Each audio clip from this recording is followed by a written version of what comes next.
আসসালামু আলাইকুম। আমন্ত্রণ জানাচ্ছি খেলাধুলার আপডেট নিউজ ট্রেন ক্রিকেটে। কোটা সংস্কার আন্দোলনকে ঘিরে দেশজুড়ে চলছে ব্যাপক অস্থিরতা। ছাত্রদের বৈষম্য বিরোধী আন্দোলনকে কেন্দ্র করে এরই মধ্যে বহু প্রাণহানির ঘটনাও ঘটেছে। চলমান আন্দোলনে একাত্মতা পোষণ করেছেন নানা শ্রেণী পেশার মানুষ, বাদ যায়নি ক্রীড়াঙ্গনও। অনেক তারকা ক্রিকেটারই হত্যাকাণ্ডের বিরুদ্ধে সরব হয়েছেন, রক্তপাত বন্ধের আহ্বান জানিয়েছেন কেউ কেউ। তবে চলমান আন্দোলন নিয়ে এখন পর্যন্ত নীরব আছেন জাতীয় দলের সাবেক অধিনায়ক ও নারাইল 2 আসনের সংসদ সদস্য মাশরাফি বিন মর্তুজা। তার এমন নীরব ভূমিকা মেনে নিতে পারেননি ভক্ত সমর্থকরা। এতদিন সোশ্যাল মিডিয়া পর্যন্ত সমালোচনা সীমিত থাকলেও এবার সেটির বিস্ফোরণ ঘটেছে। চরম ট্রোলের শিকার হয়েছেন নারাইল এক্সপ্রেস।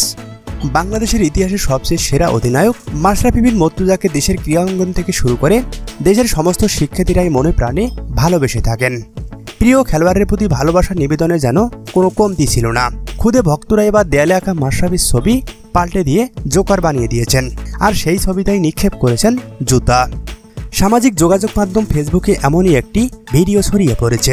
দেয়ালে আঁকা মাশরাফির ছবিটি নতুন করে এঁকে জোকারের রূপ দেওয়া হয়েছে। এছাড়াও আরও দেখা যায় কয়েকজন একসঙ্গে মাশরাফির ছবিতে জুতা ছুঁড়ে মারছেন।